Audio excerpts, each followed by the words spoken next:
Alright, in today's lesson, we're going to be talking about the war with Mexico.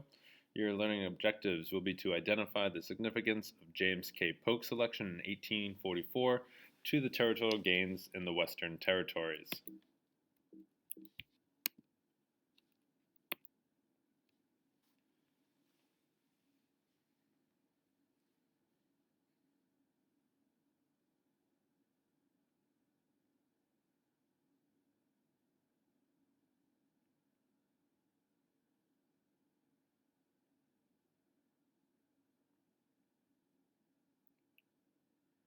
One of the major issues that any president at this time is going to have to deal with is the lingering question of Texas and the election of 1844.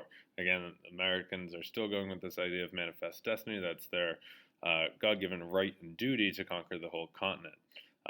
And Texas being part of the continent, whether that should be annexed in. Again, there's a problem with Texas because it's a slave state and they want to keep the balance. So Henry Clay is a Whig versus James K. Polk, the Democrat. Polk favored adding Oregon and Texas to the United States. His slogan for the campaign was 54, 40, or fight. This was his campaign slogan and referred to the latitude of the northwest edge of the Oregon Territory, which was also being claimed by Britain. Polk is going to win the election. He'll be president from 1845 to 1849.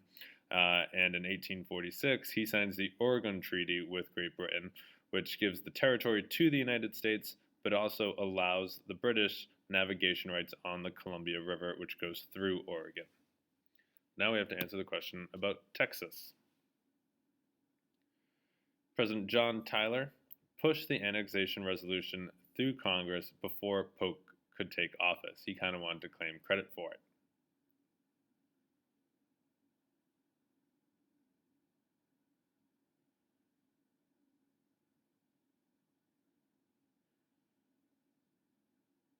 If you take a look at the map on the right, you can see, though, that the land was disputed. The western border was disputed by Mexico.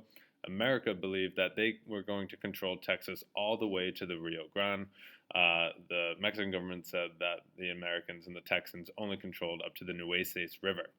In response to this, Mexico cut off diplomatic ties over the disputed territory of Texas and refused to see an American envoy about purchasing California.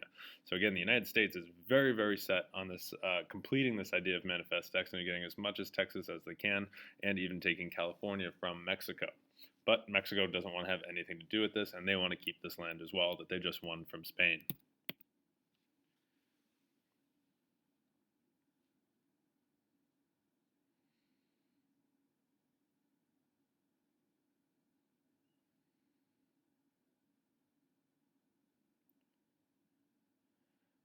So the war with Mexico will start with the American army crossing the Nueces River to provoke Mexico into firing on General Zachary Taylor's forces. So again, if we take a look back at this map, we can see the Nueces River that kind of goes through the center of Texas.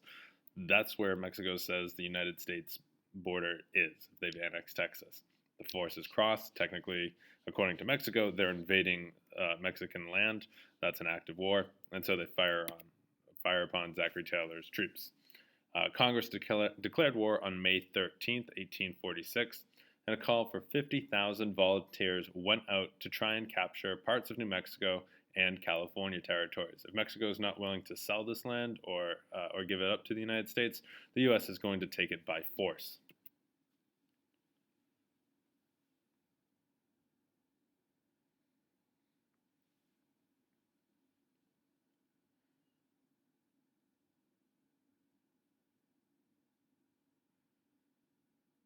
And so the fighting begins. American generals fought several fronts, including an invasion of Mexico City. If you look at the map, you can see the territory that Mexico lost to the United States in this. And this includes Arizona, New Mexico, parts of Colorado and Nevada, and all of California.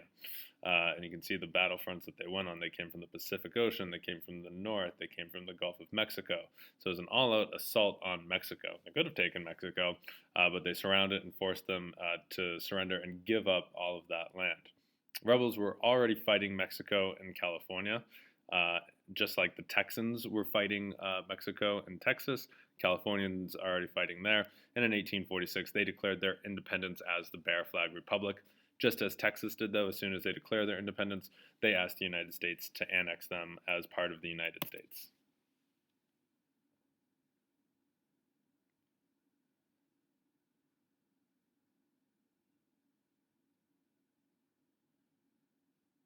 And the peace treaty that ends the war is the Treaty of Guadalupe Hidalgo, which was signed on February 4th, 1848.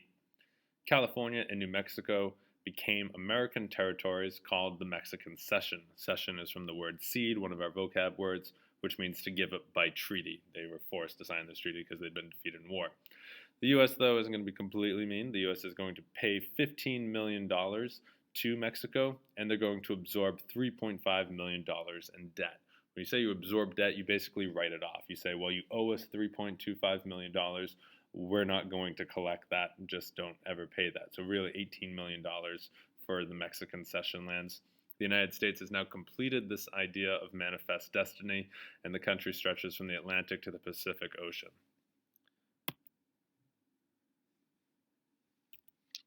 And that's it.